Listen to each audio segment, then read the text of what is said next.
में अंचल अधिकारी का क्या भूमिका है, वो आपको क्या सहयोग करेंगे सर्वेक्षण के क्रम में, इसके बारे में आपको बताना चाह रहे हैं। इस पर चर्चा करना चाह रहे हैं आपके साथ में। अंचल अधिकारी वो जिला समाहर्ता के अधीन वो कार्य करते हैं। अंचल और अब प्रखंड कार्यालय होता है। अंचल के प्रभारी पदाधिकारी अंचल अधिकारी होते हैं। अंचल स्तर पर संधारित किए जाने वाले राजस्व संबंधी विभिन्न प्रकार के अभिलेख उनके कार्यालय में होता है। और जब उद्घोषणा होती है बंदोबस्त पदाधिकारी महोदय के द्वारा, तत्पश्चात शिविर का भी गठन हो जाएगा। शिविर में आप जब जाएंगे उसके पूर्व आप अंचल कार्यालय से सभी प्रकार का अभिलेख प्राप्त करना चाहेंगे। तो अंचल कार्यालय में कौन कौन सी अभिलेख है जो आपको सर्वेक्षण के क्रम में आपको आवश्यकता है, जैसे पहला खतियान, यदि आप जिस जिला में जाएंगे वहां सर्वेक्षण कार्य करेंगे तो गत अधिकार अभिलेख कैडेस्ट्रल का भी होगा या रीजनल सर्वे का होगा या चकबंदी खतियान होगा। तो उसी स्थिति में पहले हम आपके शिविर में जितने आवंटित राजस्व ग्राम होंगे उनकी सूची बना लेंगे और सूची को पत्र के माध्यम से अंचल कार्यालय को देंगे कि इन राजस्व ग्रामों का अभिलेख मुझे चाहिए, जिसमें आपका अगर खतियान वहां उपलब्ध होगी तो खतियान की प्रति वो देंगे। उसके आधार पर भी आप प्रपत्र 5 का तैयार कर सकते हैं। साथ ही वहां राजस्व ग्राम वार पंजी 2 होता है, जिसके आधार पर वहां दाखिल खारिज किया जाता है, लगान वसूली की जाती है।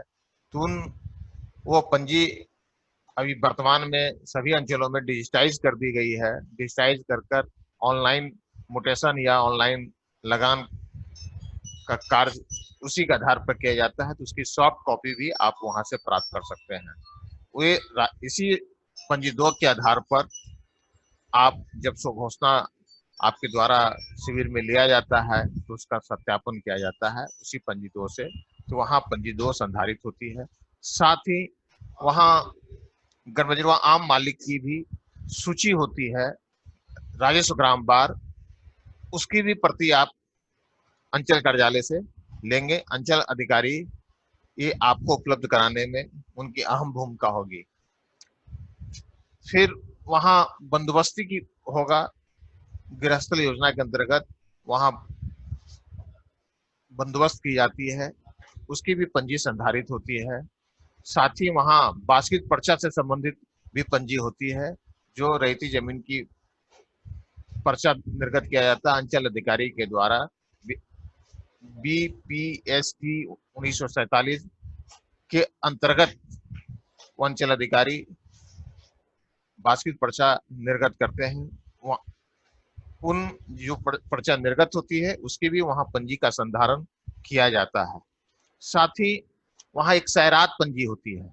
आपको पता होगा कि जो सैरात पंजी जो सरकार का जो आमदनी का स्रोत है, जिसको नीलामी कर जिससे आय की प्राप्ति होती है, जिस भूमि पर अवस्थित होता है, फल कर, जल कर, उसकी सूची होती है। एक बड़ी सी पंजी होती है जिसमें पूरे राजस्व ग्राम वार होता है। उस सैरात पंजी में खाता, खेसरा, रकबा और किस प्रकार का सैरात है, वो जलकर है कि फलकर है या हाट कहीं लगता होगा तो हाट भी उसमें किस किस प्लॉट पर हाट लगाया जाता है, उस हाट की भी सूची होती है, मेला के भी होता है। तो इस प्रकार वो सैरात पंजी की भी आप, बड़ा सा होता है, इसका छाया प्रति अगर हो जाए तो अच्छा, और नहीं तो उसे आप किसी अपने संबंधित लिपिक या अमीन को बैठाकर उसकी प्रति आप तैयार करवा लेंगे कि किस किस राजस्व ग्राम के किस किस प्लॉट पर वो सैरात किया जाता है, सैरात के रूप में उपयोग किया जाता है। तो ये सैरात पंजी होती है। आपको ये बता दें कि यदि अंचल कार्यालय में सैरात पंजी यदि नहीं उपलब्ध है तो सैरात पंजी में बताया कि वो जलकर जलकर व मत्स्य पालन से संबंधित को ही जलकर कहा जाता है। तो ये मत्स्य पालन से संबंधित जो भी जलकर होगा वो वर्ष 1987 से पूर्व 1985, 86, 87 में सभी मत्स्य कार्यालय को, जिला मत्स्य कार्यालय को हस्तांतरित कर दिया गया अंचल कार्यालय से। तो आप जिला मत्स्य कार्यालय से भी आप संपर्क कर सभी राजस्व ग्रामों में जितनी तालाब है या इस तरह का फिशरी से संबंधित जो भी वहां मैंने जिसका बंदोबस्त की जाती है उसकी सूची आप प्राप्त कर सकते हैं। वहां आपको मिल जाएगा। वहां भी जो बंदोबस्त किया जाता है, जो अंचल से हस्तांतरित किया गया था, उसमें खाता खेसरा रकबा पूरा रहता है, जिससे आपको पता चल जाएगा संबंधित ग्राम में कौन सी सरकारी जमीन है। तो सैरात पंजी भी आप वहां से प्राप्त कर सकते हैं। साथ ही अंचल में भूदान पंजी भी होती है। भूदान जो भूदान आयोग के द्वारा जो वितरित किया गया, उसे पहले संपुष्टि होती है उप समहर्ता भूमि सुधार महोदय के द्वारा। तत्पश्चात अंचल कार्यालय अदाता आते हैं और आकर जो है अपना आवेदन देते हैं और सूची के आधार पर वहां नामांतरण किया जाता है। इसलिए अंचल कार्यालय में भूदान पंजी भी होती है। उस भूदान पंजी की छाया प्रति आप प्राप्त कर सकते हैं। यह अंचल अधिकारी का ये दायित्व बनता है कि अपने संबंधित शिविर के विशेष सर्वेक्षण सहायक बंदोबस्त अधिकारी को उपलब्ध कराएं। साथ ही वहां आप खतियान में भी कैसरे हिंद वगैरह का रहता है। यदि मान लीजिए कि अगर खतियान जो मिला उसे फटा हुआ है, तो आप हल्का कर्मचारी के पास भी वो इस तरह की पंजियां वो कैसरे हिंद की भी संधारित होती है, उनसे भी आप प्राप्त कर सकते हैं।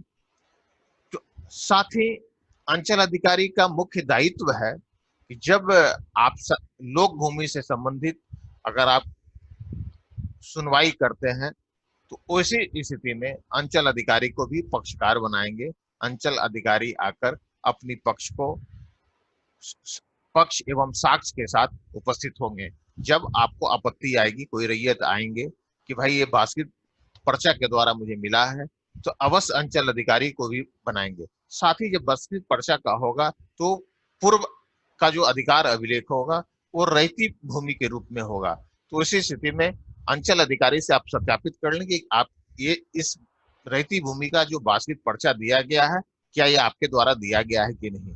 अगर उसकी सत्यापन कर देंगे तो आसानी से आप प्रपत्र 8 में जो आपत्ति प्राप्त होगी आपके शिविर में या प्रपत्र 14 में, और वहां अंचल अधिकारी स्वयं या उनके प्रतिनिधि उपस्थित होकर अपना अनापत्ति देंगे या आप उसके लिए साक्ष्य देंगे या लिस्ट ऑफ डॉक्यूमेंट के रूप में अन्य कागजात आपके सुनवाई के क्रम में रखेंगे। तत्पश्चात आपको निर्णय देने में आसानी होगी।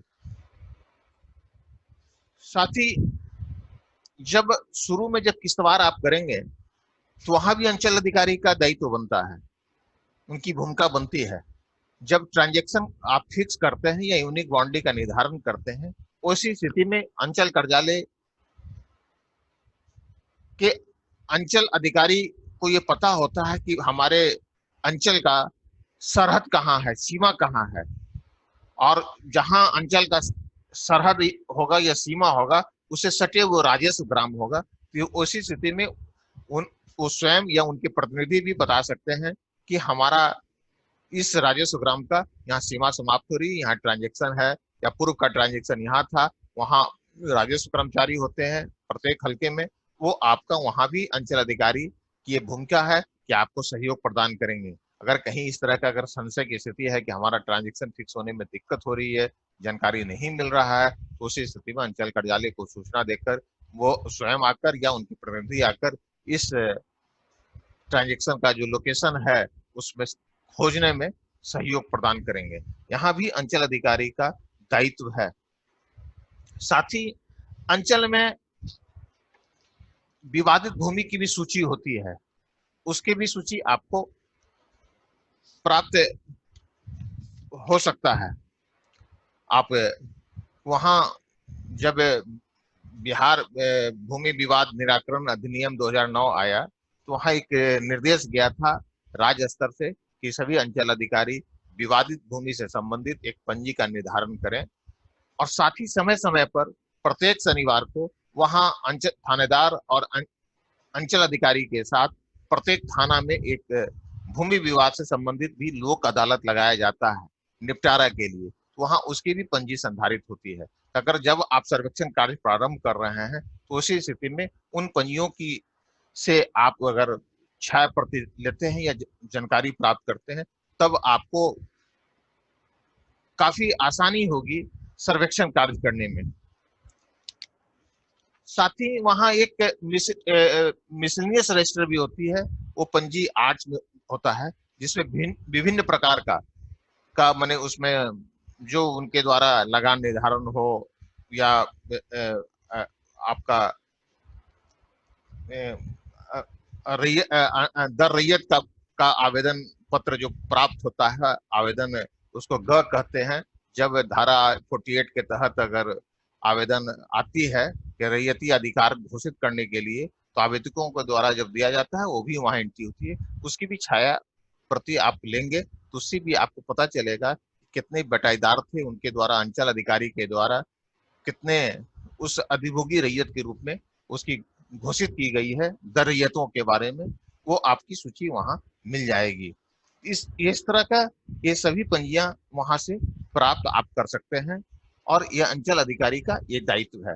साथ ही आपके जो शिविर होगा, शिविर के अंतर्गत विभिन्न विभागों की भी जमीन होगी, भूमि होगी, जैसे स्कूल है, अस्पताल है, प्राइमरी स्कूल, मध्य विद्यालय, उच्च विद्यालय, अतिरिक्त प्राथमिक स्वास्थ्य केंद्र या उप केंद्र, इस तरह की जो भी है, तो अन्य विभागों की भी जमीन होगी। तो आप इसकी भी सूची बनाकर सभी विभागों को सूचना देकर कि सर्वेक्षण उद्घोषणा का कार्य, सर्वेक्षण के कार्य के लिए उद्घोषणा कर दी गई है और सर्वेक्षण कार्य प्रारंभ कर रहे हैं। आप लोग इसके संबंध में जो भी आपकी भूमि का विवरण है आपके पास, उसे उपलब्ध करा दें ताकि हमको सर्वेक्षण कार्य करने में आसान होगी। तो अन्य विभागों का भी ये दायित्व बनता है वहां आपको सहयोग करने के लिए। इसके लिए वर्तमान में भी बंदोबस्त पदाधिकारी महोदय द्वारा जिला स्तर पर सभी विभागों को पत्र देकर नोडल पदाधिकारी नियुक्त करने के लिए निर्देश दिया गया है। समय समय पर बैठक भी हो रही है और उन लोगों से अपने विभाग से संबंधित जितनी भूमि है उसका विवरणी वो जिला बंदोबस्त कार्यालय को दे रहे हैं, उसके भी माध्यम से आपको प्राप्त होगी। तो इस प्रकार अंचल अधिकारी या अन्य विभागों की आपका सर्वेक्षण के क्रम में आपको सहयोग प्राप्त करेंगे। अंचल अधिकारी का महत्वपूर्ण भूमिका है। अगर कहीं विवाद अगर होती है, आपसी विवाद आपके शिविर संचालन में या कोई प्रशासनिक दृष्टिकोण से किसी गांव में आम सभा करने में, तो आप सभी आम सभा का जब आयोजन करते हैं उसकी भी सूचना आप अंचल अधिकारी को दें। उनके प्रतिनिधि आएंगे, उनके कर्मचारी आएंगे, वहां राजस्व अधिकारी होते हैं, उपस्थित होकर आपको सहयोग प्रदान करेंगे। इन सारी सभी सर्वेक्षण कार्यों में प्रचालन के लिए अंचल अधिकारी को भी यहाँ प्रशिक्षण दिया गया है और उनको भी समय समय पर निदेशालय स्तर से या राज्य विभाग के स्तर से भी उन्हें आपको सहयोग प्रदान करने के लिए उनको निर्देशित किया जाता रहा है। तो ये अंचल अधिकारी या अन्य विभागों की कोई दायित्व दिया गया है। अब रहा कि वो इतना ही छोटा सा टॉपिक है जिसके बारे में चर्चा की है, समय है, इसके साथ साथ और कुछ एक महत्वपूर्ण बताना चाह रहे हैं कि सर्वेक्षण के क्रम में क्या क्या आवश्यकता पड़ेगी। आप बीटी एक्ट में आप दर रैयत के बारे में भी जैसे चर्चा की है कि कि सिकमी बटाई और दर रैयत के बारे में, इस तरह का भी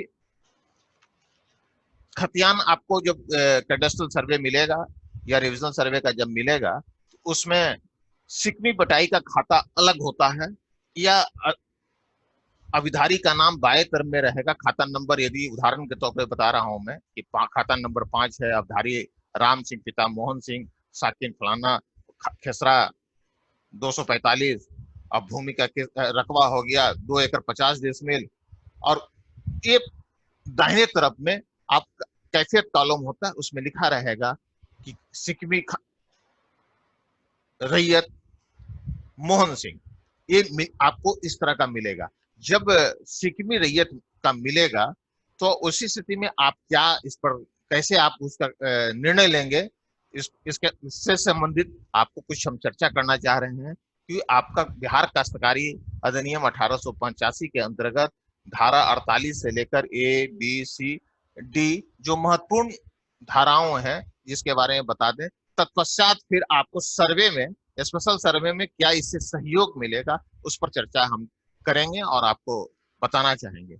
जैसे धारा 48 है, दर रैयत से वसूलनी नगद लगान की सीमा किसी भी दर रैयत के द्वारा मनी रेंट पर धारित अभिधृति का भूस्वामी जितना वह स्वयं भुगतान करता हो उसके निम्नांकित प्रतिशत से अधिक नहीं वसूलेगा।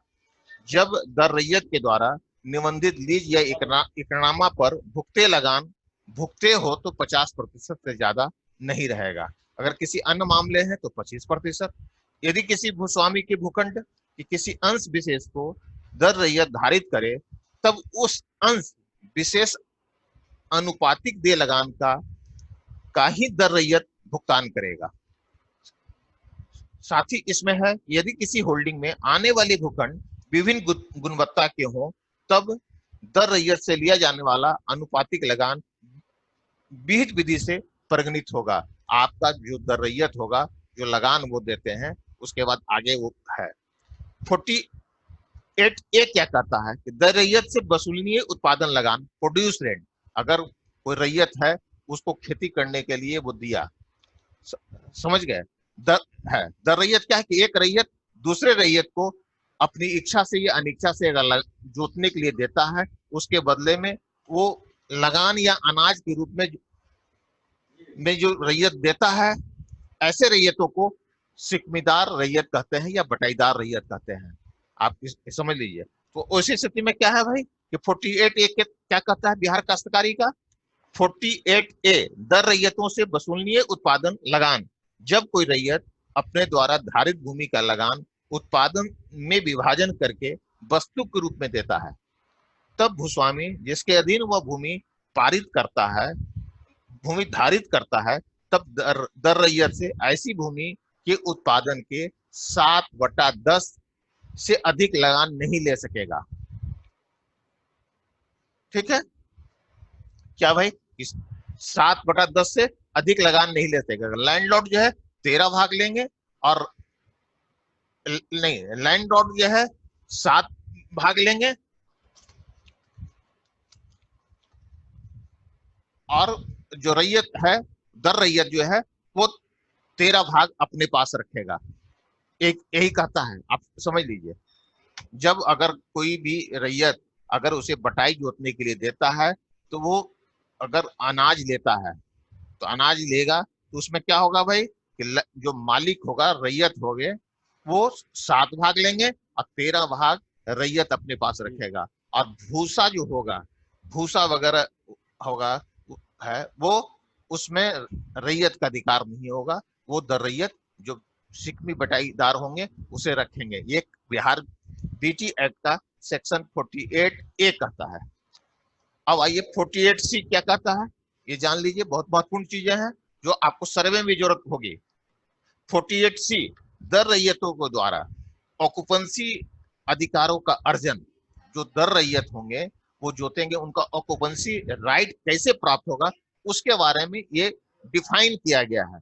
किसी ग्राम में दर रैयत के रूप में लीज के तहत, ठीक है, लीज के तहत या अन्यथा बिहार काश्तकारी संशोधन अधिनियम 1938 के प्रवृत्त होने के पहले या पश्चात भूमि की पूर्णता या अंशता 12 सालों तक लगातार, समझिए कि अवधि तक वो धारित करते हैं, रखते हैं, जोतते हैं, खेती करते हैं।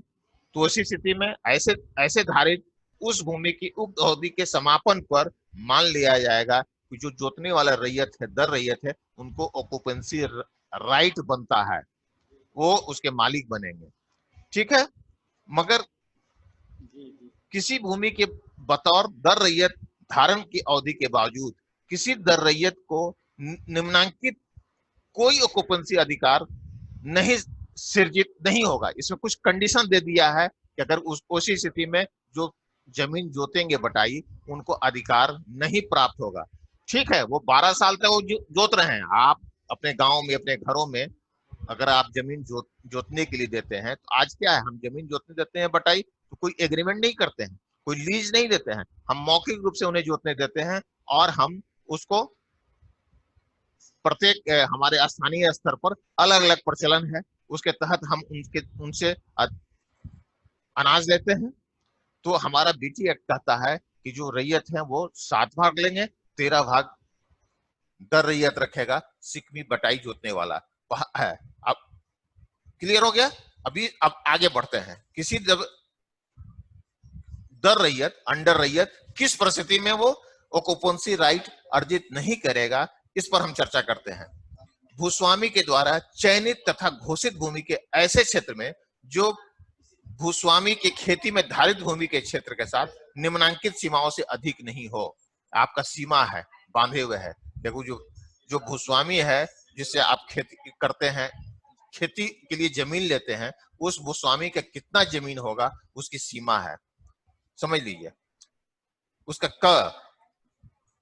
प्रभावित सिंचाई योजना, उद्भव सिंचाई योजना, माने कृषि सिंचाई से अगर खेती की जाती है, केंद्र या राज्य सरकार या किसी विधि के गठित बॉडी कॉर्पोरेट के स्वामित्व में या उसके द्वारा निर्मित, संधारित या नियंत्रित किसी भूस्वामी के स्वामित्व में द्वारा तथा उसके द्वारा संधारित नलकूप के द्वारा। आप देखे होंगे गांव में जो खेती के लिए जमीन देते हैं, स्टेट बोरिंग लगी होती है, उस नलकूप के माध्यम से भी सिंचाई किया जाता है या नहर के माध्यम से सिंचाई होती है। इस तरह का सिंचाई वाली जो भूमि होगी, सिंचित भूमि होगी, वो 5 एकड़ रैयत के पास से अगर अधिक है, तब उसका खेत अगर कोई जोतता है, कम है और उसका खेत कोई जोतता है, तो उसे दर रैयत नहीं माना जाएगा। ठीक है। अगर असंचित भूमि है, 10 एकड़ अगर है, तब भी उसका अगर कोई अपने बटाई जोतने के लिए किसी को दिया है, उसको भी दर रैयत नहीं माना जाएगा। दूसरा कहता है ऐसी भूमि में जो अधिनियम के द्वारा निर्धारित ऐसी भूस्वामी के सीलिंग एरिया में आए जो विधवा हो। और किसी विधवा की जमीन, कोई व्यक्ति विधवा अगर बटाई जोतने के लिए जमीन दी है, तो अब क्या होगा भाई?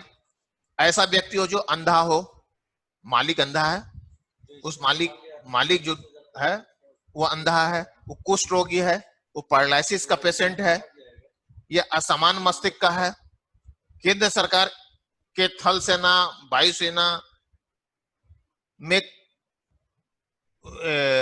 आपका नौसेना में वो रैयत काम करता है, जो अपने बटाई जोतने के लिए खेत दिया अपने किसी को, जो अभी दर रैयत जिसको कहते हैं, उसी स्थिति में उसे नहीं माना जाएगा। अगर वो आवेदन पत्र देता है कि हमको ऑक्युपेंसी राइट मिलना चाहिए, उसे नहीं दिया जाएगा। ये क्लियर है। तो वैसे ही स्थिति में यदि आपके सर्वे के क्रम में कोई व्यक्ति अगर आता है, कहता है कि हम 12-15 साल से खेत जोत रहे हैं, 14 साल से खेत जोत रहे हैं, उसके पास साक्ष्य के रूप में एग्रीमेंट का पेपर नहीं है, लीज की प्रति नहीं है, और जिस व्यक्ति का वो खेत जोतता है वो रैयत विधवा है, कुष्ठ रोगी है, अंधा है, वायुसेना, नौसेना, इस तरह के में काम वो रैयत काम करता है, तो उस तरह के रैयतों की जमीन में कोई अगर अंडर रैयत अगर ऑक्युपेंसी राइट मांगता है, तो उसे नहीं दिया जाएगा सेक्शन 48C के अंतर्गत। ठीक है, ये एक क्लियर हो गया। अब आइए, अब 48D, अगर कोई रैयत है, ठीक है, वो किसी व्यक्ति का रैयत अपना जमीन जोतने के लिए दिया, 12 साल से अधिक से रह रहा है, उसके द्वारा लीज भी है या एकरारनामा किया हुआ है, या आप जब सर्वे करने जाएंगे तो कैडेस्ट्रल सर्वे में आपको मिला कि सिकमी बटाईदार है, या एक तरफ बाएं तरफ जो है रैयत का नाम है, दाहिने तरफ में लिखा हुआ बटाईदार फलाना, अमुक वर्ष इतना वर्षों से वो खतियान जब पब्लिकेशन है उसमें लिखा हुआ है, मान लीजिए कि आपको भोजपुर जिला में आप गए सर्वे करने के लिए, वहां खतियान की पब्लिकेशन 1971 में हो चुकी है। उस खतियान में लिखा हुआ है कि बटाईदार मोहन सिंह वर्ष 1968, और आज गए तो 1968 से लेकर आज तक वहां वो दर रैयत जो है खेती कर रहा है। आप वहां सर्वे करने गए हैं तो क्या करेंगे भाई, आप खाता खोलेंगे कि नहीं खोलेंगे, क्या आपको देखना चाहिए? तो 48D क्या कहता है कि जब इस तरह का रैयत 48D के अंतर्गत अंचल अधिकारी के यहाँ एक प्रपत्र है, उस प्रपत्र के तहत वो आवेदन पत्र देगा और देने के बाद में अंचल अधिकारी उसका लगान फिक्स करेंगे।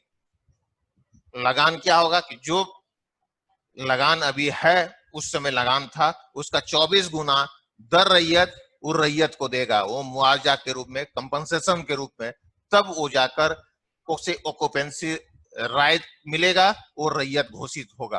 तो इस तरह का प्रमाण वो रैयत जो आपके कैडेस्ट्रल सर्वे या रिविजनल सर्वे में लिखा रहेगा कि सिकमी बटाईदार है, ये बटाई जोतता है, फलाने वर्षों से है, उसकी अवधि 12 वर्ष से अधिक हो गई है, तो आप यदि वो 48D के तहत लगान का निर्धारण करा लिया है तब उस रैयत के नाम से आप खाता खोलेंगे, अविधारी के कॉलम में आप दर्ज करेंगे, यादाश्त पारित करेंगे या खेसरा पंजी प्रपत्र 6 पहले तैयार करेंगे। यदि मान लीजिए कि वो रैयत ऐसा भी मिलेगा आपको, एक आप इस बात को समझ गए होंगे।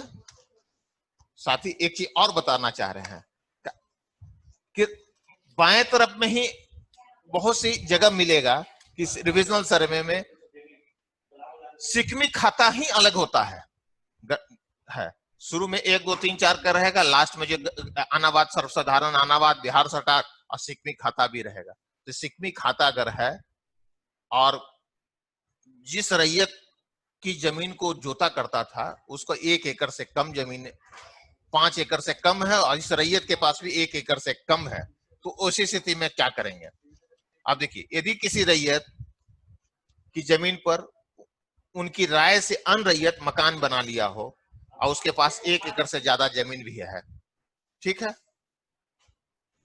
तो उसके नाम सिकमी खाता न खोलकर के मंतव्य में मकान दखल और उस व्यक्ति का नाम लिखकर और पिता नाम लिखकर उसका अंश और स्थान और ईस्वी दर्ज कर देंगे। यदि उसके पास 1 एकड़ से कम जमीन हो तो ऐसे रैयत का नाम खाता खोला जाएगा। अगर रैयत अगर के पास 1 एकड़ जमीन कम है और रैयत इस तरह से उसी खेती जोतता है तो उसका खाता आप खोल सकते हैं, परंतु वो 48D के तहत अंचल अधिकारी से लगान निर्धारण कराकर आएगा, तब आप उसकी खाता खोल सकते हैं।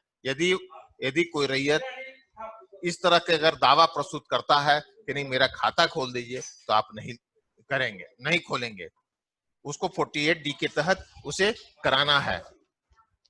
साथ ही एक बिहार सरकार के द्वारा वर्ष 1992 में एक पत्र भी निर्गत हुई है सभी अंचल अधिकारी सभी जिला पदाधिकारियों को और उपायुक्त को। उस पत्र में भी आपका उसका पत्र का पत्रांक लिख लीजिए, आप कभी उसको आप विभाग के वेबसाइट पर आप दे सकते हैं। उसका पत्रांक है 1206, दिनांक 10/8/1992, पत्रांक है 1206 10/8/1992। ये राजस्व विभाग के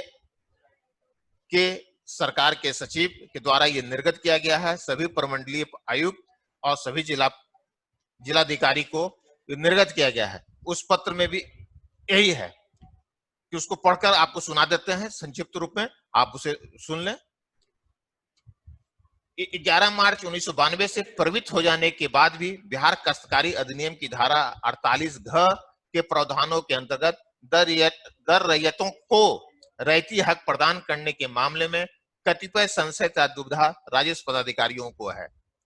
जैसा कि विभागीय प्रपत्र की कंडिका 3 में वर्णित है, उक्त नियमावली के अनुसार ऐसे अधिभोगी दर रैयतों को ही उनके द्वारा बटेदारी में धारित भूमि पर रैयती हक प्राप्त होगा जो उस पर लगातार 12 वर्षों तक बटाई कर चुके हों। और आगे सुनिए, और आवेदन पत्र देने की तिथि को भी बटाईदारी के रूप में उस जमीन पर खेती करते हैं। तो 48D यही कहता है कि आप 12 साल तक लगातार खेती करते हो, और साथ ही जिस समय अंचल अधिकारी को 48D के तहत आवेदन पत्र देते हैं उस समय भी आपको बटाई के रूप में भूमि की जोत आबाद करना है, खेती करना है। पहला कहता है सर्वे के दौरान बटाईदारों अथवा जमींदारों का नाम खतियान में दर्ज करने का प्रावधान है। इस प्रकार सर्वे खतियान में जिन बटाईदारों एवं सिकमीदारों का नाम अभिलिखित है तथा उनमें 12 वर्षों या उससे अधिक अवधि बटाईदार अथवा सिकमीदार के रूप में पूरी कर ली गई है, उन्हें 48D घ के अधीन रैयत का दर्जा देने में कोई कठिनाई नहीं होनी चाहिए। वो 48D के तहत अगर खतियान में लिखा हुआ है और सिकमी बटाईदार है या बटाईदार है, वो 48D के तहत अंचल अधिकारी के यहाँ आवेदन पत्र देंगे और देकर उन्हें पहले लगान निर्धारण कराना होगा और आपके यहाँ आएंगे, उनका आप रैयती खाता खोल देंगे। यदि आपको लास्ट जो भी कैडेस्ट्रल सर्वे हो, रिविजनल सर्वे हो, बटाईदार सिकमीदार लिखा हुआ है, तो रैयत को आप जब उद्घोषणा के बाद आम सभा करेंगे उसी समय आप रैयतों को बता देंगे कि भाई इस तरह का यदि रैयत है तो जाकर अंचल अधिकारी में के यहाँ आवेदन पत्र दें। आवेदन पत्र उसको जो होता है वो प्रपत्र ग है, उसके तहत पूरे भूमि का विवरण रहेगा लिखा हुआ, कब से वो जमीन को जोतते हैं, एक रहनामा है, उनके पास लीज की प्रति है, वो सब लगाकर आवेदन पत्र अंचल अधिकारी के कार्यालय में देना होगा। अंचल अधिकारी 48D के तहत लगान निर्धारण करेंगे, तत्पश्चात ही आप खाता खोलेंगे, अन्यथा आप खाता नहीं खोलेंगे, नहीं तो अनावश्यक विवाद उत्पन्न होगी, आप परेशानी में पड़ेंगे। ये आप इस समझ लीजिए। इसी में आगे ये भी है, आपको बता रहे हैं, एक कंडिका है, ये पढ़ दे रहे हैं, आप सुन लीजिए कि यहाँ बिहार काश्तकारी अधिनियम की धारा 48 ग के प्रावधानों की ओर भी ध्यान देना आवश्यक है। उक्त धारा के अंतर्गत ऐसे रैयत जिनके पास कुल 5 एकड़ सिंचित और 10 एकड़ असिंचित भूमि है, उनकी जमीन पर बटेदारी में खेती करने वाले दर रैयत का कभी भी अधिभोगी अधिकार अर्जित नहीं होगा। यदि जो रैयत हैं उनके पास 5 एकड़ और 10 एकड़ ही जमीन है, उसके जमीन पर कोई खेती करता है तो कभी नहीं होगा। ये आपको पहले ही बता चुके हैं, फिर पुनः इसको पढ़ के सुना रहे हैं, समझ लीजिए, नहीं होगा। चाहे वो दर रैयत कितनी लंबी अवधि से उस पर बटेदारी में खेती करता हो। इसी प्रकार आपको पूर्व में पता है कि विधवा का हो, कुष्ठ रोगी हो, यदि वो रैयत वायुसेना में, नौसेना में, थल सेना में नौकरी करता हो, या वो पैरालिसिस का पेशेंट हो, तो उस तरह के रैयतों को अभी कोई व्यक्ति अगर दर रैयत के रूप में खेती करता है तो ऐसी स्थिति में भी दर रैयत का, अंडर रैयत का कभी भी ऑक्यूपेंसी राइट नहीं होगा। उन रैयतों का, उस तरह के बटेदार का कभी भी आप खाता का खोलने का प्रयास नहीं करेंगे। एक क्लियर हो गया।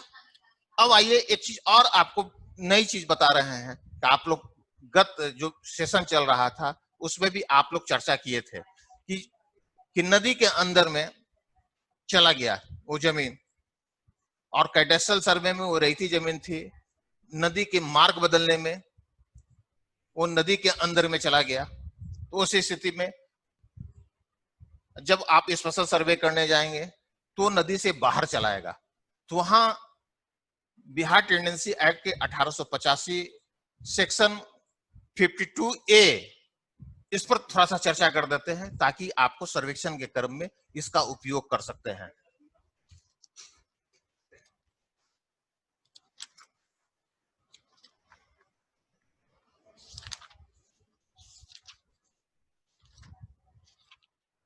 हाँ, 52A क्या कहता है, क्योंकि आपको ये भी जानकारी दे रहे हैं 1954 में भी एक पत्र निकली थी जिसमें अंचल अधिकारी को किया गया था कि उस समय उस पत्र में विभाग का स्तर पर पत्र है, उसका भी पत्रांक दिनांक आपको नोट करा देंगे, जिसमें स्पष्ट आदेश था कि राजस्व कर्मचारी या उनके अंचल अधिकारी के कोई प्रतिनिधि इस तरह का आवेदन पत्र लेंगे नहीं, और उसकी लगान निधान का क्या प्रक्रिया होगा उसके बारे में चर्चा करेंगे। पहले हम 52A आपको बता दें कि बिहार टेंडेंसी एक्ट 1885 क्या कहता है। 52A कहता है बाढ़ के कारण लगान में उपशमन और पुराने स्थल पर जलमग्न भूमि के निकल आने पर उसे पुनः प्रवेश देखिए इस एक्ट में ये प्रावधान दिया हुआ है कि अगर कोई कैडस्ट्रल समय में रहती भूमि थी, बाढ़ आने के कारण या नदी के मार्ग में परिवर्तन के होने के कारण वो नदी के अंदर चला गया, तो ऐसी स्थिति में जब रिविजनल सर्वे लोग कर रहे होंगे तो बिहार सरकार के नाम से खाता खोला जाएगा। वो लिखा रहेगा अनावाद सर्वसाधारण या गर्मजरुआ आम, दोनों एक ही है।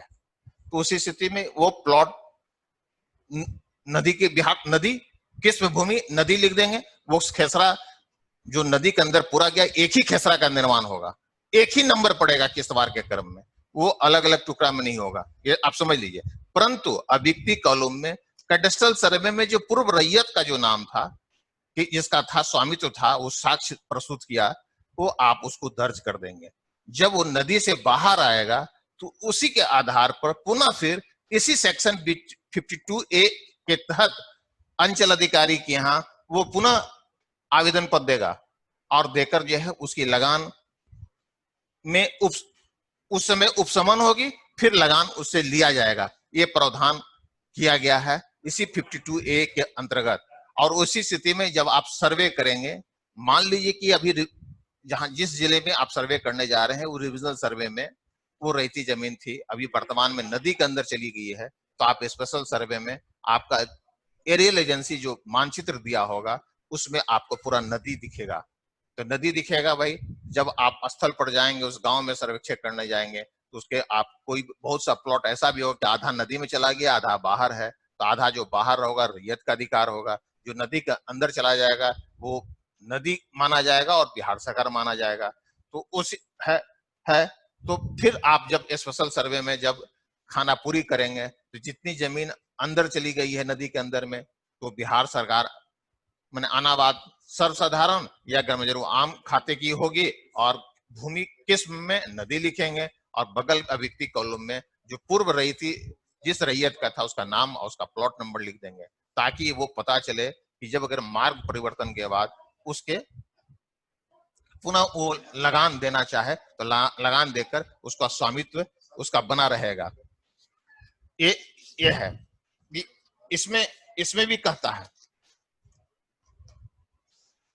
कि बंगाल एलुवियन डिलुवियन एक्ट है 1922 का है, उसके उपबंध में है कि बाहर चली जाएगी, जब तक भूमि जलमग्न रहेगी तब तक विधितः स्वतःधारी के कब्जा में रहेगा, जब तक जल के अंदर में भी रहेगा तो हमारा कब्जा होगा और उस हिसाब से हम लगान देंगे और शेष माफ रहेगा, या रेंट ऑफ जो अबेटमेंट जिसको कहते हैं उसके उस पीरियड तक के लिए उससे उस रैयत से लगान नहीं लिया जाएगा। जब वो नदी से बाहर आएगा तो आपका वो रैयत एक पत्र है 1954 की, वर्ष 1954 का है, वो लेटर नंबर है 3881 25/5/1954। आप ये नोट कर लीजिए। इसमें पावर ऑफ सेटलमेंट है, इसमें अंचल अधिकारी क्या वो आवेदन पत्र देगा रैयत, और रैयत देगा तो एसडीओ जो है अनुमंडल पदाधिकारी उसे पुनः फिर लगान लेने के लिए वो आदेश देंगे, जिसमें वो व्यवस्था दी गई है कि जितना पिछला लगान होगा वो देगा और साथ साथ सलामी भी देगा, और पुनः उस रैयत को फिर पुनः उसका रैयती अधिकार प्राप्त हो जाएगा। इस प्रकार जो भी आए तो आप उसका खाता खोल सकते हैं। यदि मान लीजिए पूर्व में नदी में चला गया और नदी से बाहर आ गया है, अब पूर्व का उसके पास साक्ष्य है कि इसकी भूमि रहती थी और रिविजनल सर्वे में वो नदी के अंदर में था और जो रिविजनल सर्वे का खतियान था उसमें बिहार सरकार लिखा हुआ है, तो उसी स्थिति में आप उसे खाता रहती के रूप में खाता खोलकर नाम दर्ज कर सकते हैं। यदि वर्तमान में रिविजनल सर्वे में रहती था, वर्तमान में नदी में चला गया, तो आप जो भी खेसरा पंजी का संधारण करेंगे तो इसी प्रकार उसमें दर्ज कर देंगे कि आपका गर्मजरुआ आम खाते में जाएगा, भूमि किस्म नदी हो जाएगा, उसका एक प्लॉट जितने नदी के अंदर में जाएगा उसका एक प्लॉट का निर्माण होगा, एक ही नंबर दिया जाएगा, वो नंबर देकर और अभिव्यक्ति कॉलम में प्रत्येक रैयत का नाम लिख देंगे कि पूर्व प्लॉट क्या था, खेसरा क्या था, कितना रकबा गया, ताकि जब जिस दिन वो नदी से बाहर आएगा तो जो सरकार की लेटर है 3881 25/5/1954 के अंतर्गत जो अंचल अधिकारी को दिया गया है पावर, शक्तियां दी गई है, उनके आवेदन पर देगा, अंचल अधिकारी अनुशंसा करके अनुमंडल पदाधिकारी को देंगे, पुनः उनके आदेश से पुनः फिर वो जौंदी पुनर्जीवित हो जाएगा, उनसे लगान लिया जाएगा। चलिए मैडम क्वेश्चन आवर कर दीजिए। हाँ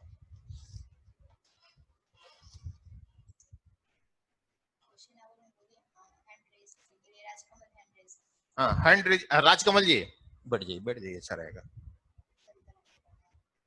क्वेश्चन नहीं पूछना है सर। हाँ क्या पूछना चाह रहे हैं आप? अभी क्वेश्चन नहीं पूछना है, बाद में पूछेंगे सर। अच्छा बाद में पूछिएगा। अच्छा नेक्स्ट उंगली से इशारा करके बताइए। हाँ हैंड रेज कीजिए।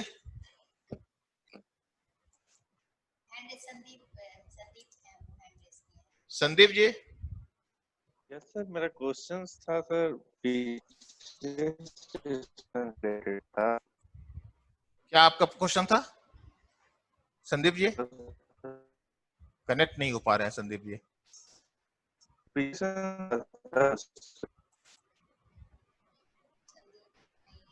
हेलो। हाँ बोलिए। हेलो संदीप जी बोल रहे हैं सर। पिछले जी सर, संदीप कन्हैया बोल रहे हैं सर। हाँ बोलिए संदीप जी। पिछले सेशन से क्वेश्चन था सर मेरा। हाँ बोलिए। क्या था पिछले सेशन से? हेलो, लेकिन आवाज फिर चला गया। एक किसी को बैठाइए ना यहाँ। क्या ही बोलना चाह रहे थे, आवाज नहीं आ रहा है। प्रिंस कुमार जी। हाँ सर, मेरा क्वेश्चन था ऑक्यूपेंसी राइट से क्या तात्पर्य है?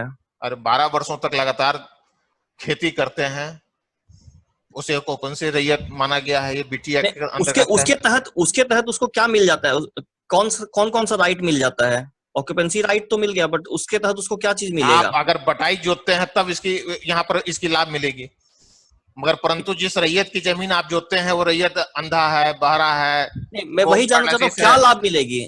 अब वो अलग अलग कंडीशन में अलग अलग है, वो आप इस पर जो है ना।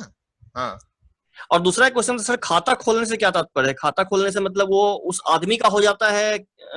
अधिकार अभिलेख में उस व्यक्ति का अधिकार अभिलेख में नाम दर्ज हो जाती है, मतलब वो उस आदमी के नाम पर चढ़ जाता है। वो व्यक्ति जो हमारे रैयत हो जाते हैं।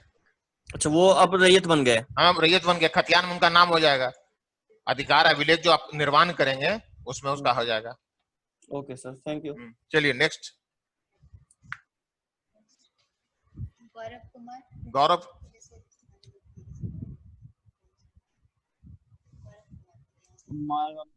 सवाल करने का प्रोसेस चालू होगा तो ये मतलब पुराना यही मेरा सवाल है। तो सर जो अगर मान लीजिए दो अपने में पड़ोसी है, वो लोग अपना मतलब जमीन का फिर से उस टाइम शिकायत लेकर कोर्ट जा सकता है या नहीं? नहीं, जब उद्घोषणा हो जाती है तो आपका नियमावली ये कहता है कि किसी भी न्यायालय में जाने से उन्हें रोक है, सिर्फ माननीय उच्च न्यायालय या माननीय उच्चतम न्यायालय छोड़कर। मतलब सर्वे मतलब पीरियड में सर, जो सर्वे का पीरियड रहेगा उस ड्यूरेशन में। हाँ उस ड्यूरेशन में, उद्घोषणा से लेकर अंतिम प्रकाशन की अवधि तक किसी भी न्यायालय में जाने से उसे वर्जित करता है। Next question. सर मेरा ये क्वेश्चन है सर। और सर जो मतलब जो पेपर, चलिए आप नेक्स्ट। हाँ गौरव जी। सर बोल रहे थे कि जो पेपर का सर जो लैंग्वेज है पुराना, कहीं उर्दू है, बहुत सारा जगह सर अढ़ैया, मतलब बहुत पुराना जो पेपर है। कैथी के लैंग्वेज के बारे में एक हम आपको शेयर करेंगे, स्क्रीन जो है उसमें आप जो है ना वो आप लोगों को बता देंगे कि कैथी कैसे लिखा जाता है, कुछ अक्षर का ज्ञान दे देंगे, उसमें हो जाएगा। हाँ। सर वो तो सर जब तक से जानेंगे तो वहाँ तो बहुत सर मुश्किल होने वाला। नहीं मुश्किल नहीं होगा, ठीक है, कैथी के बारे में हो जाएगा। चलिए नेक्स्ट क्वेश्चन, नेक्स्ट लोगों को मौका दीजिए। चलिए सर। हाँ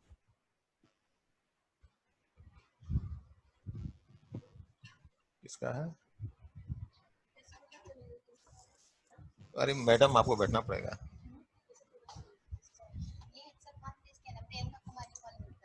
अच्छा प्रियंका कुमारी जी। हेलो। हाँ बोलिए। सर मेरा क्वेश्चन ये था कि अगर कोई रैयत का जमीन जो है वो मानचित्र में अलग है और वो ग्राउंड लेवल पे अलग है, तो उस केस में हम क्या करेंगे? नहीं, मानचित्र में अलग है, ग्राउंड लेवल पर अलग है, तो आप जी, दोनों जब में डिफरेंस हो रहा है, तो कितना डिफरेंस हम लाइक कंसीडर कर सकते हैं? नहीं कंसिडर नहीं करना, उनके पास क्या साक्ष्य के रूप में पहले उसको भी देखना है ना। जब वो किस्तवार में आप मिलान करेंगे तो देख लें, खानापुरी के क्रम में वो उसी हिसाब से उसका प्लॉट का निर्माण होगा। नहीं सर, तो लाइक मानचित्र में लाइक 1 एकड़ है या 2 एकड़ है, और उसका जो जमीन पे गए, लैंड पे गए, तो वो उससे लेस है, तो उस केस में हम क्या जितनी करेंगे? जितनी जमीन उसके पोजीशन में होगा उसी का मानचित्र का निर्माण होगा। इससे और कुछ साथ लोग क्या साथ, कर हाँ साथ साथ उसके पास कुछ लोग आप क्या देखें, करते हैं? साक्ष्य देखेंगे आपकी, उनके पास क्या है, कौन सा इंस्ट्रूमेंट है, किस आधार पर वो उस जमीन पर दखल अपना। नहीं सर, ऑन पेपर तो ठीक है वो लैंड, लेकिन ऑन ग्राउंड वो कम है, कम है लेस तो है। उतना ही का मानचित्र का निर्माण होगा। आप समझ लीजिए, पहले आप अपनी तरफ से जमीन नहीं दे सकती हैं, जितनी उनकी पोजीशन में है उसी हिसाब से उस मानचित्र का निर्माण होगा और उसी हिसाब से अधिकार अभिलेख का निर्माण होगा। सर, तो इस केस में ये भी तो हो सकता है कि उसके पास वाला जो लैंड का जो मालिक है, वो क्या पता उसके में चला गया हो वो जमीन। हाँ ठीक है, ये भी अच्छी क्वेश्चन है आपका। अगर उसमें चला गया है तो आप उसी खानापुरी के क्रम में बगल वाले से भी तो साक्ष्य मांगेंगी ना।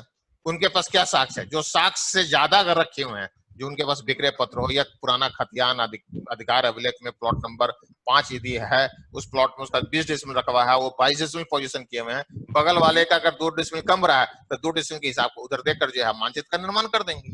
तो सर वो बगल वाले से हमको उसका लाइक रिकॉर्ड लेना है? हाँ, हम सबका देखना है, आपको तो खानापुरी में प्लॉट 1 से लेकर अंतिम प्लॉट तक का देखना है। चलिए नेक्स्ट, अमित कुमार जी। सर ये जैसा कि आपने बताया कि जब तक नदी के अंदर भीतर रहेगी रैयत की जमीन, तब तक उसको लगान नहीं देना है, ठीक है। तो उस समय तक लगान मतलब आइडल रहेगा, किसी को नहीं देना है, या फिर नहीं, उस जिस रैयत के नदी के अंदर में अगर भूमि है तो उसे लगान नहीं देना है। उसी स्थिति में जो है ना, पीटी एक्ट के अंतर्गत जो प्रावधान भी है कि उसे लगान से छूट दिया जाएगा, उन्हें लगान नहीं लेना है। इसी 52A में भी यही कहता है कि लगान का उपशमन जो रोक है उसकी जब बाहर निकलेगा तब होगा।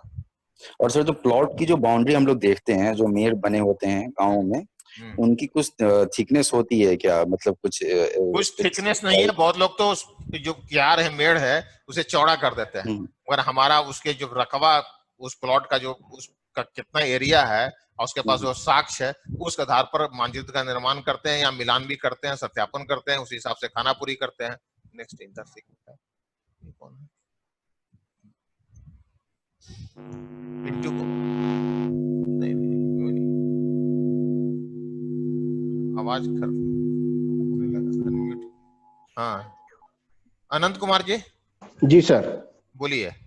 मेरा प्रश्न है सर कि जो जिस समय कोर्ट में केस चल रहा है, जो आप बताए कि नहीं चलेगा, अगर पहले से लोअर कोर्ट में केस चल रहा है, उसका वो केस बंद हो जाएगा या वो केस चलता रहेगा? नहीं, वो तो चलता रहेगा फिलहाल, तो जब तक उस जमीन, आपको बता, सुन लीजिए पहले कि जब तक वो आप उद्घोषणा हो जाती है और वो न्यायालय में केस अगर चल रहा है तो उस पर भी वो रोक रहेगा। फिलहाल कार्रवाई नहीं होगी, उपसमित रहेगा।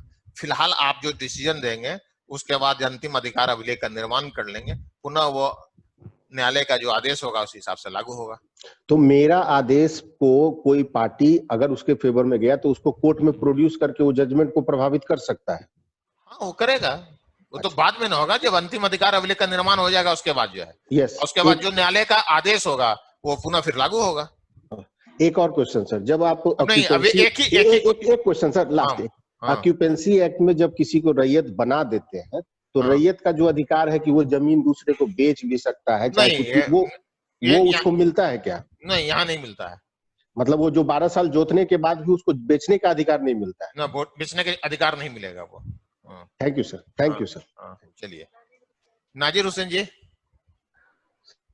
सर ये अधिकार अभिलेख में किसी रैयतधारी का नाम अगर बकब्जे मालिक लिखा हुआ है, उसका क्या तात्पर्य है सर? अधिकार अभिलेख में बकब्जे मालिक लिखा हुआ है तो किस तरह का खाता की जमीन है? वो गैर मालिक की है, गैर मालिक अनाबाद बिहार सरकार गैर मजरूआ है सर है। गैर मालिक होगा तभी वह कब्जे लिखा सकता है मालिक। तो उसका हाँ, क्या उसका अर्थ हुआ कि जमींदारी भेस्ट होने से पहले वो जमींदार का था, जमींदारी के बाद जो है बिहार सरकार मालिक हो गया। अच्छा हाँ चलिए नेक्स्ट। हाँ और नेक्स्ट कोई? संदीप कन्हैया जी।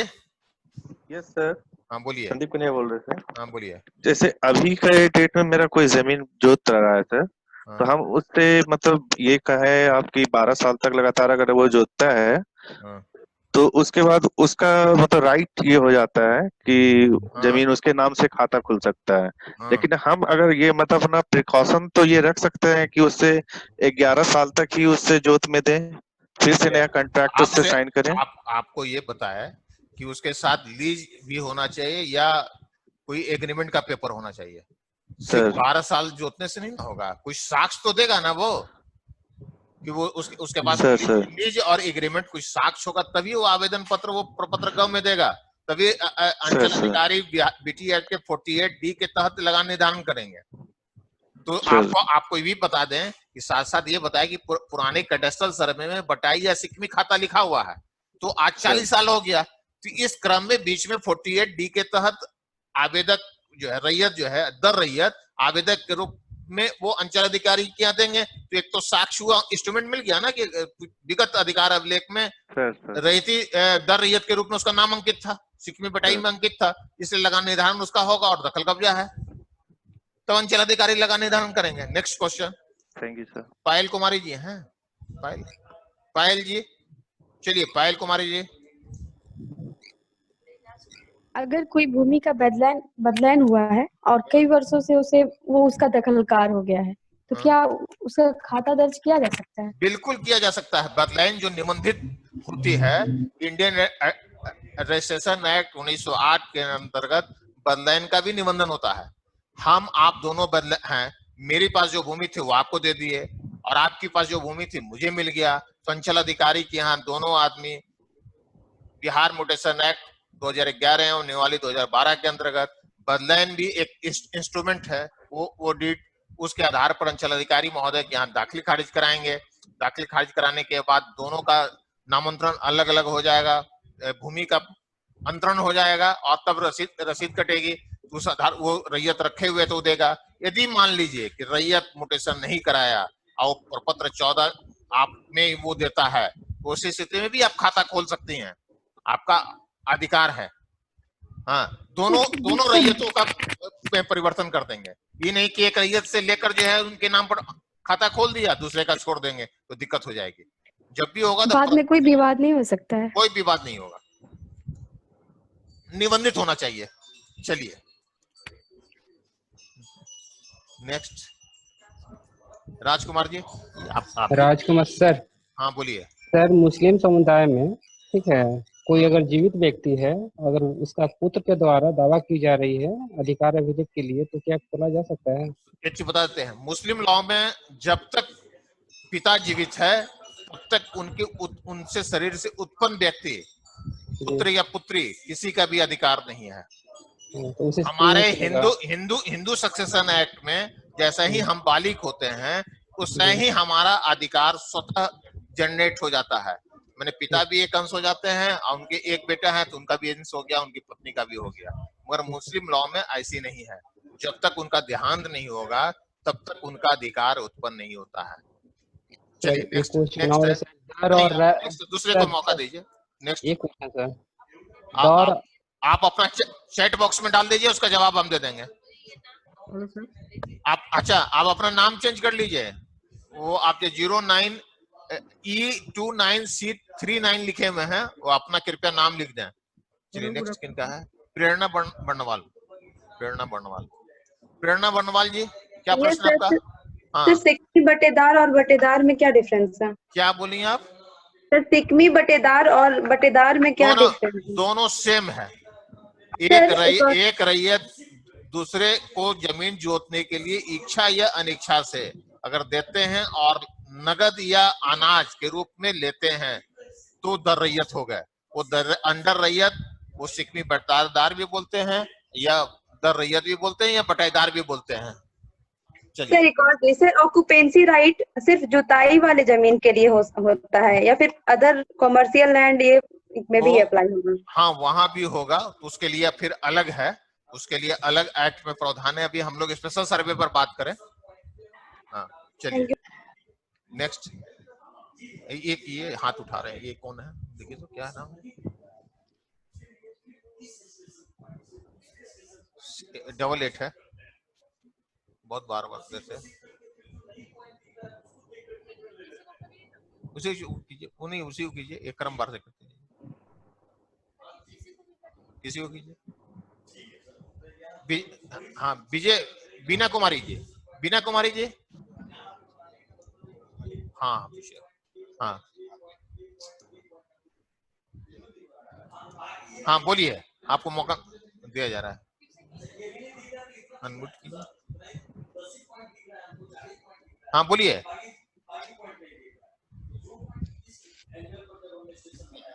नहीं है, हेलो आवाज। सर मैं अवनीश कुमार बोल रहा हूँ। हाँ बोलिए अविनाश जी, हाँ आप ही से बात करना चाह रहे थे। हाँ बोलिए। सर सपोज कोई किसी रैयत का जमीन है, हाँ और उस पे कोई सरकारी बिल्डिंग का निर्माण हुआ है, हाँ और वो रैयत के पास मतलब वो उसका क्या बोलते हैं मतलब उसका पुश्तैनी जमीन है, और डिपार्टमेंट के पास कोई ये नहीं हो, ऐसा मान लीजिए केस है कि उसके पास कोई कागजात नहीं हो, उस स्थिति में रैयत यदि चाहता है कि इस जमीन का खाता मेरे नाम से खोला जाए तो क्या उस पे ये किया जाएगा? जिस विभाग का होगा उस रैयत संपर्क कर जो है किस परिस्थिति में उस उनकी रहती जमीन पर उनका किसी सरकारी भवन का निर्माण किया गया है, पहले उस पर लोग स्थिति स्पष्ट करने का मौका दीजिए। दोनों पक्ष को आप सूचना देकर आगे की कार्रवाई करेंगे।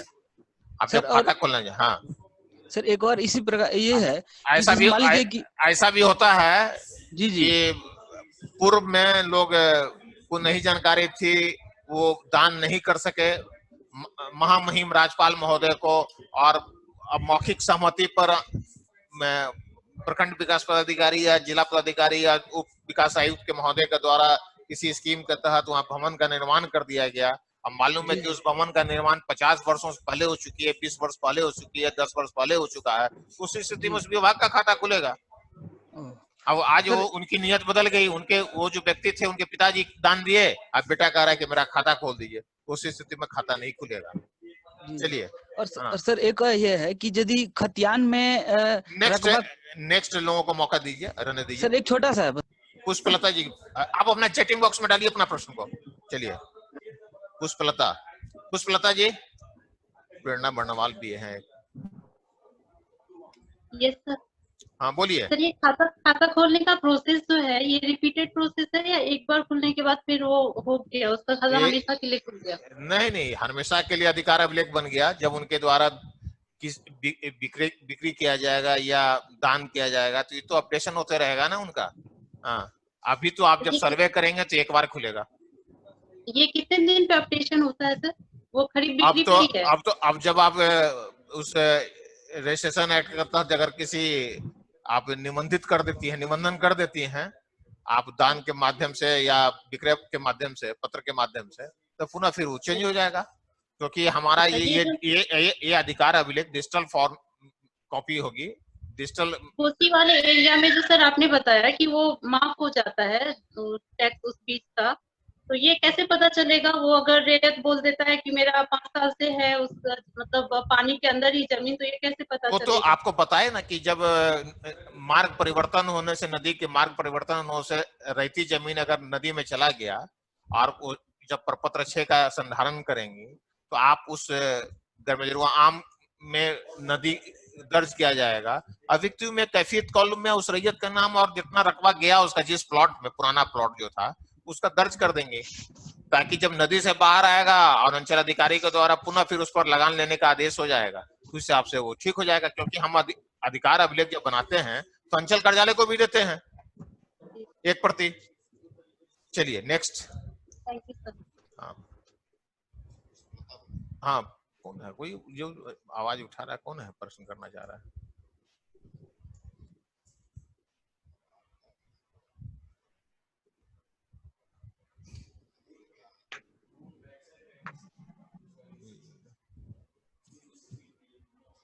देखिए, अनम्यूट कीजिए।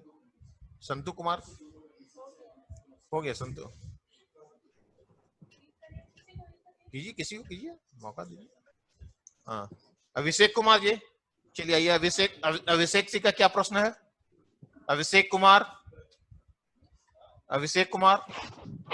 सर। हाँ बोलिए, क्या आपका प्रश्न है? मेरा कोई प्रश्न नहीं है सर। कोई प्रश्न नहीं है? सुनिए, हाँ पूछ रहे हैं अभिषेक जी। सर, यदि नदी में चला गया रैयत की जमीन तो कहाँ दर्ज करेंगे? किस प्रपत्र में दर्ज करेंगे? जब आप खाना और कैफियत कॉलम में सर उसका नाम लिख दिया जाएगा। कौन सा प्रपत्र होगा? पहला प्रपत्र कहाँ होगा जब आप दर्ज करते हैं भूमि का विवरण रैयतों का? कौन सा प्रपत्र तैयार करते हैं पहला शुरू में?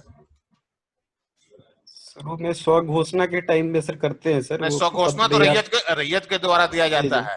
आप इसको ध्यान नहीं दे रहे हैं, बहुत दिक्कत होगी। आप जब रैयत जो है खानापुरी जब शुरू होती है तो प्रपत्र 5 खेसरा पंजी का संधारण होता है, साथ साथ यादाश्त पंजी होती है।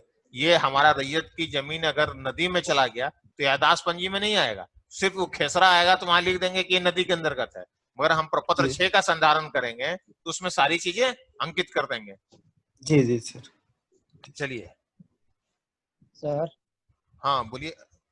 सर गौरव बोल रहे हैं सर। हाँ गौरव जी बोलिए। सर बोले आपकी सर जो हम अभी जो नदी वाला जो जमीन है सर, अगर उसको हम प्रपत्र 5 में अगर खेसरा पंजी में एंट्री करेंगे कि उसके मतलब रिमार्क्स कॉलम में लिखेंगे कि ये जमीन मतलब उनका पुराना जो भी था वो डिटेल लिखेंगे सर, उसको यादाश्त पंजी में लिखना तो कोई ये नहीं है? नहीं, उसमें नहीं लिखा जाएगा। यादाश्त में तो उसको करते हैं कि जिस प्लॉट से किसी तरह का स्वामित्व साक्ष्य के आधार पर बदलता है वहां दर्ज करते हैं कि अगर कोई रैयत का खेसर नंबर 5 अगर हम पर पहुंचे हुए हैं और स्थल पर देख रहे हैं कि वो रैयत 5 विगत अधिकार अभिलेख में मोहन सिंह का था, वर्तमान में सोहन सिंह का है। सोहन सिंह से पूछते हैं किस आधार पर आप इसको प्राप्त किए, तो बताता है कि भाई हम मोहन सिंह से जो है विक्रय पत्र के आधार पर लिए हैं। उस विक्रय पत्र संख्या और दिनांक इतना देते हुए अमीन आपका प्रतिवेदित करेगा, कानूनगो उसको आदेश देंगे, तत्पश्चात वो खेसरा पंजी में अंकित होगा। और इसका IJSO भी आपको समय समय पर आपको निरीक्षण करते रहना है कि सुचारू हो रहा है कि नहीं। चलिए और भाग नारायण जी हैं? Yes sir. हाँ बोलिए। क्या है सर, कोई जो है घर रैयत अगर 12 साल से ज्यादा से जोत रहा है और जो रैयत पहले ही जमीन को बेच दिया तो वहाँ रैयत भी दावा करेगा, जो खरीद लिया है सो दावा करेगा, अगर रैयत भी दावा करेगा तो उस स्थिति में क्या होगा सर? अगर बेच दिया है तो उस रैयत 12 साल पहले बेचा तो फिर दूसरे आदमी तो उसको देगा ना? नहीं सर, वो 12 साल जैसे बेच दिया उसको तो लगातार एक चीज सुन लीजिए पहले। जो विक्रेता थे उस रैयत के साथ कोई लीज एग्रीमेंट अगर करेगा तब ना कि 12 साल से जोत रहे, कि 12 साल जोतना आधार नहीं बनता है। हाँ, उसके साथ उस रैयत का एग्रीमेंट और लीज हो। हाँ, तो इसी स्थिति में जब अगर आपको क्या बताया कि रिविजनल सर्वे में अगर लिखा हुआ है तो एक इंस्ट्रूमेंट मिल गया कि गत अधिकार अभिलेख में ही उस सिक्मी बटार के दार के रूप में दर रैयत का नाम अंकित है। हाँ, अगर रिविजनल सर्वे में हमारा नाम दर्ज है, किसी को बटाईदार के रूप में नाम अंकित नहीं है, इस बीच में अगर हम मौखिक रूप से किसी को जमीन जोतने देते हैं तो कोई आधार थोड़े है, वो तो जोत रहा है। तो सिर्फ इस आधार पर दावा करने से वो दर रैयत घोषित नहीं कर सकते अंचल अधिकारी 48D के तहत। आप ये क्लियर हो लीजिए पहले। चलिए नेक्स्ट है शमशेर अली जी। कौन है शमशेर अली? शमशेर अली जी सर। जी सर बोलिए। जी सर, किसी भीट की जमीन है और कोई खातेदार फौज फिरार है और उसमें सिकवी खातेदार का वंशावली बनाकर खाता खोला जा सकता है सर? क्या पूछे आप? क्या प्रश्न था आपका? कोई खातेदार फौज फिरार है। उसमें सिकवी खातेदार का वंशावली बनाकर खाता खोला जा सकता है, वो भीट की जमीन हो तो। अगर अच्छी बताइए पहले, मतलब बटाईदार का खतियान में गत अधिकार अभिलेख में नाम था, विगत अधिकार अभिलेख जी सर नाम है विगत अधिकार अभिलेख के रूप में। जी। और जो रैयत था वो चल भाग गए, मैंने गायब हो गए, उस गांव से गायब हो चुके, फोटेदार उसी को बोलते हैं। हाँ, अब जी जी जी। यदि तो उसी स्थिति में उस सिकमी बटाईदार को अंचल कार्यालय जाकर 48D के तहत लगान का निर्धारण कराना होगा। यदि वो लगान का निर्धारण नहीं कराते हैं, अब वो सिकमी बटाईदार अगर जीवित हैं तो उन्हीं का नाम रह जाएगा। यदि वो मृत हो गए तो उनके जो वंशज होंगे, उनके वंशावली के आधार पर उनके वंशज का नाम एज ए सिकमी बटाईदार ही दर्ज किया जाएगा। और सिकमी बटेदार ही दर्ज किया जाएगा। इधर फौज फिरार में बिहार सरकार सर दर्ज किया जाएगा, या इधर जो फौज फिरार खाता है हाँ। उसमें किसके, बिहार सरकार के नाम से खाता दर्ज किया जाएगा? ये तो पहले देखना होगा कि वो रैयत वहाँ है कि नहीं है। छोड़कर जब भाग सर गया फौज फिरार है, मतलब सर भाग गया, उसका तो कोई अता पता नहीं। समझ रहे हैं, तो उसी स्थिति में उसको कहिए कि जाकर अंचल अधिकारी तो तुम करा लो, लगान निर्धारण करा लो 48D के तहत, तो हम खोल देंगे, तुम्हारा खाता ही खुल जाएगा। अगर समझ लीजिए एवेंडल है, संभवतः बीटी एक्ट का 87 है, इस तरह से अगर लैंड है वो भाग गया छोड़कर, इस स्थिति में बिहार सरकार हो जाता है। हाँ, जी जी सर। हाँ, मगर यहाँ पर जब हाँ तो उस स्थिति में वो जमीन जो है जैसे गैर, हाँ, एक ही प्रश्न कीजिए। गैर मजरूआ खास जमीन। हाँ, नेक्स्ट सरवर अली, मोहम्मद सरवर अली जी, मोहम्मद सरवर अली बोलिए। हाँ बोलिए। मेरा क्वेश्चन है सर कि जैसे आपकी आवाज साफ नहीं आ रही है, थोड़ा सा एरियल सर्वे करते हैं, आवाज साफ नहीं आ रही है। चलिए नेक्स्ट, आपकी आवाज फिर थोड़ी देर में आपको फिर पुनः मौका देते हैं। हाँ, तब तक हाँ, गौरव कुमार और सुप्रिया देखिए ना ऊपर में, और जुटा है, और देखिए कितने लोग हैं, बुलाइए। आलोक रंजन, आलोक रंजन, आलोक रंजन। हाँ, आलोक रंजन। हाँ बोलिए। एक मिनट सर, अगर किसी जमीन पर वो मकान बना हुआ है और उसको किराया पे दिए हुए हैं 12 साल से ज्यादा, वैसे जमीन में क्या होगा? मकान दिया हुआ है, किराए पर दिए हुए तो अलग चीजें है ना, उसके लिए कंट्रोलर ऑफ या एक अलग उसका एक्ट है, वो उसके लिए SDO ही प्राधिकृत होते हैं, तो शहरी क्षेत्रों में होगा, उस पर लागू होगा। गांव में अगर मकान दिए हुए हैं किराए पर है तो बात खत्म है, जिसकी जमीन होगी उसकी खाता खुलेगा, जो मालिक होगा। हाँ, वो तो किरदार और मकान मालिक का अलग बात चलेगा, वो अलग चीज है, उससे नहीं मतलब है। नहीं, किरदार नहीं लिखा जाएगा वहाँ, ऐसा नहीं है। वो अनावश्यक विवाद मत पैदा कीजिएगा इस तरह का लिखकर। चलिए, पायल कुमारी हो गया। हाँ, नहीं, चलिए नेक्स्ट।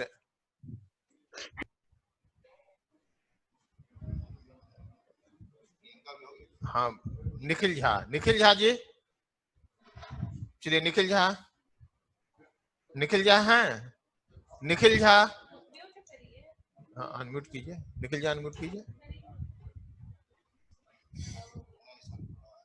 हेलो, सरफराज आलम जी सर। हाँ बोलिए, तो भी कई बार आ चुके हैं। हाँ, कोई प्रश्न है क्या? नहीं, अरे नहीं। हाँ।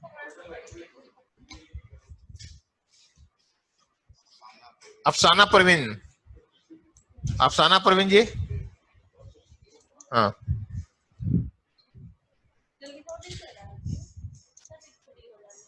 क्यों रुक गया? अनम्यूट होने में दिक्कत हो रही है। हाँ। हरिशंकर राम,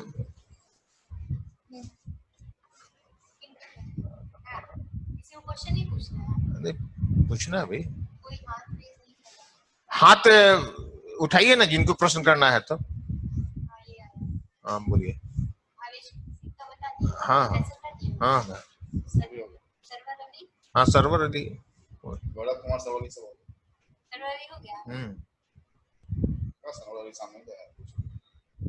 इसका आवाज साफ नहीं आता। पिंटू कुमार जी।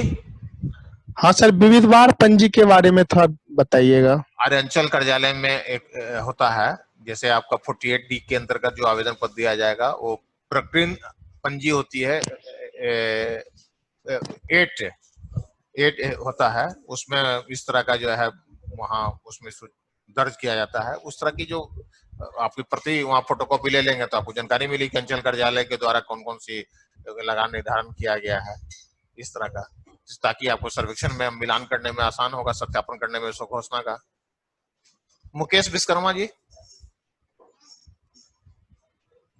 मुकेश विश्वकर्मा जी अनम्यूट किया जाए सर? हाँ कर दिया। सर मेरा प्रश्न ये है कि अगर किसी रैयती का जमीन अगर किसी के द्वारा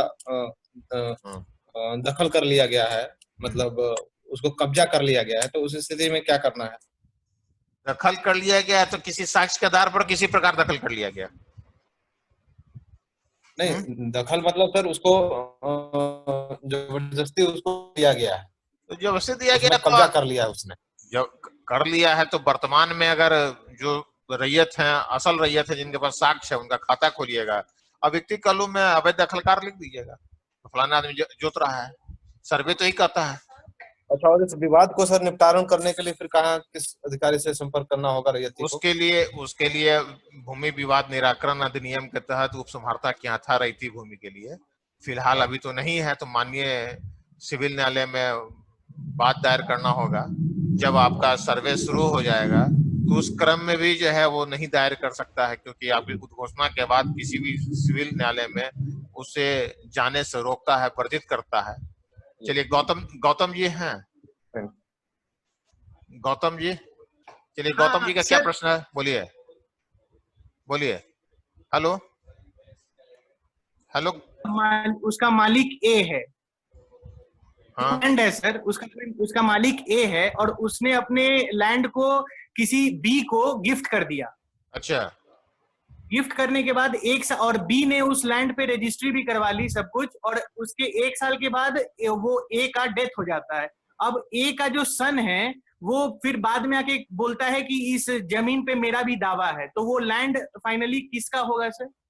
जब निबंधित दान पत्र हो चुकी है, इंडियन रजिस्ट्रेशन एक्ट 1908 के तहत निबंधित है, तो फिर उस स्थिति में उसका हक खत्म हो जाता है। वहां तो वो लैंड फाइनली बी का होगा ना सर? हाँ, बी का होगा। वहां पर ट्रांसफर ऑफ प्रॉपर्टी एक्ट भी लागू होती है कि जैसे ही निबंधन हुआ तो सारी उस पर स्वामित्व के साथ साथ उसका दखल भी ट्रांसफर हो जाता है, और जितनी देनदारी होगी वो सब ट्रांसफर हो जाता है, तो वहां ये भी वहां लागू होती है। आप जो है सर, तो अगर नेक्स्ट हाँ सर, जो ए है उनके बेटे जो दावा कर रहे हैं कि कोई दावा नहीं बनता है, कोई दावा नहीं बनेगा उनका जो है। चलिए नेक्स्ट। तो सर ये पटना में भी लागू होगा ना, जो पटना में जो लैंड है उसपे भी लागू होगा ना? अभी हम लोग पटना का सर्वे नहीं कर रहे हैं भाई, हम लोग ग्रामीण अभी स्पेशल सर्वे जिन क्षेत्रों में कर रहे हैं। हम पूछ रहे हैं कोई अर्बन पे लैंड पे लागू होगा ना? हाँ, सभी जगह लागू होगा। रजिस्ट्रेशन एक्ट तो सभी जगह लागू होती है। ठीक, धन्यवाद। धन्यवाद। मुकेश विश्वकर्मा जी का क्या कोई प्रश्न है क्या? मुकेश विश्वकर्मा जी? नहीं, पूछ लिया सर, धन्यवाद, पूछ लिया। चलिए, थैंक यू। और हाथ उठाकर आप प्रश्न करें। कोई है प्रश्न आप लोगों का? नहीं है? चलिए, प्रश्न नहीं है मैडम, इसको चलिए हो गया। आप कितना पूछेंगे? अच्छा, इसको शेयर करना चाह रहे थे, कितना प्रश्न किया? इसको शेयर करना चाह रहे थे, कैथी लिपि है? हाँ हाँ, कर दीजिएगा। पायल जी का कोई प्रश्न करना है? Yes sir. सर, कोई अगर गरमजरुआ खास भूमि है और सबसे पहले उसको हम रिविजनल सर्वे से उसको रैयती भूमि मान लेते हैं के नाम कर दिया जाता है, लेकिन जब हम कैडेस्ट्रल सर्वे करते हैं तो उसको गरमजरुआ मालिक हो जाती है। ऐसी स्थिति में अभी के टाइम में क्या पहले पायल जी जान लीजिए कि पहले सर्वे कैडेस्ट्रल सर्वे हुआ, उसके बाद रिविजनल सर्वे हुआ। रिविजनल सर्वे के बाद बहुत सी जिलों में चकबंदी का कार्य प्रारंभ किया गया, उसके आधार पर चकबंदी खतियान बना। तो पहले आपका प्रश्न रिविजनल सर्वे से है कि कैडेस्ट्रल सर्वे से है? पहले कैडेस्ट्रल सर्वे हुआ। हाँ, पहले कैडेस्ट्रल सर्वे हुआ। हाँ, तो उसमें हम गरमजरुआ मालिक के नाम से हो गया, फिर जब रिविजनल सर्वे हुआ तो रैयती हो गया नाम से। तो उसी स्थिति में आपका दायित्व बनता है, जब स्पेशल सर्वे करेंगे और कैडेस्ट्रल सर्वे में गरमजरुआ मालिक है तो आप उनसे साक्ष्य का मांग करेंगे कि रैयती का इस प्रकार आपको किया गया।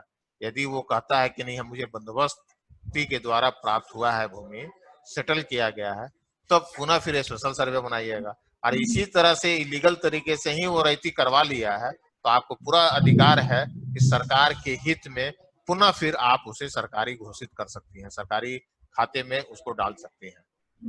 हाँ, पूर्व में अगर गैर आम जमीन है, अगर उसको रैयत या रैयती बनवा लिया है, कैडेस्ट्रल सर्वे में गैर आम को तो किसी भी परिस्थिति में रैयती नहीं बनाया जा सकता था। हाँ, मगर परंतु इस तरह की कहीं कहीं चूक पाया हुआ है, जिसके चलते ऐसा हुआ है।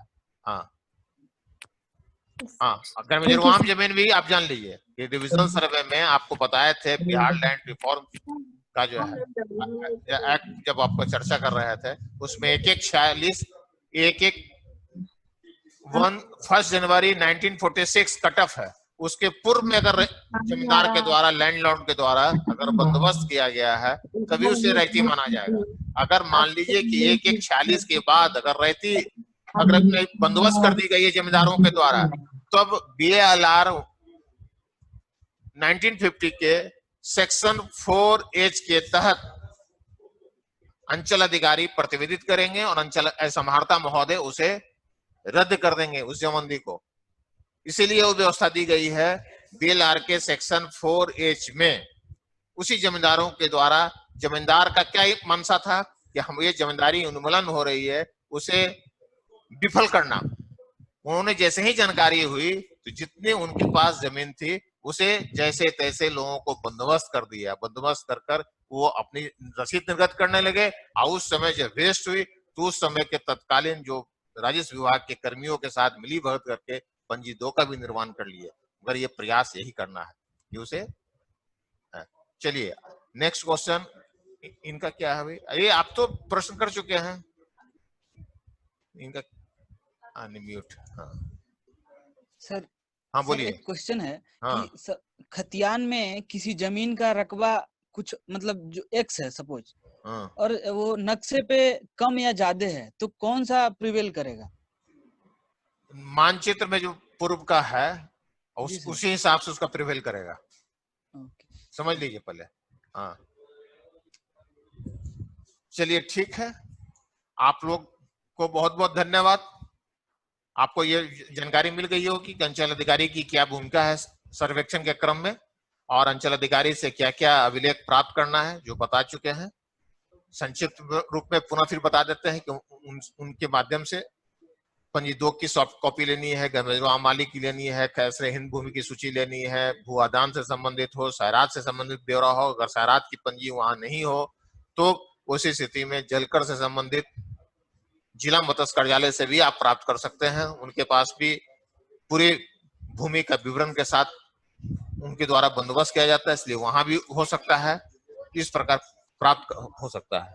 हाँ, साथ ही जब जब अगर सरकारी जमीन से संबंधित अगर कोई व्यक्ति दावा करता है तो उस स्थिति में अंचल अधिकारी को पक्षकार बनाएंगे। अंचल अधिकारी की महत्वपूर्ण भूमिका है उपस्थित होकर वो अपनी पक्ष को रखें, तत्पश्चात ही आवश्यक कार्रवाई करेंगे। अगर किसी विभाग की जमीन है, संबंधित विभाग को सूचना कर देकर उनका खाता खोलने का प्रयास करेंगे। बहुत सी ऐसा भी मामला मिलेगा कि रैयतों के द्वारा, रैयतों के पूर्वज पूर्व में मौखिक दान के रूप में किसी विभाग को किसी भी अपनी भवन बनाने के लिए वो अपना सहमति दे चुके थे, तत्पश्चात वो भवन का निर्माण हो चुका है, तो आज उनके वंशज पुनः फिर दावा करते हैं कि नहीं, ये मेरी रैयती जमीन है, इसका खाता मेरे नाम से खुलना चाहिए। उसी स्थिति में भी संबंधित विभाग को आप सूचना देकर उनके दखल और के आधार पर पुनः उसी विभाग के नाम पर आप खाता खोलने का प्रयास करेंगे। अगर विशेष विवाद स्थिति हो तो अपने समाहर्ता बंदोबस्त पदाधिकारी को यहाँ भी आप प्रतिवेदन रिपोर्ट करेंगे, तत्पश्चात आवश्यक कार्रवाई करेंगे।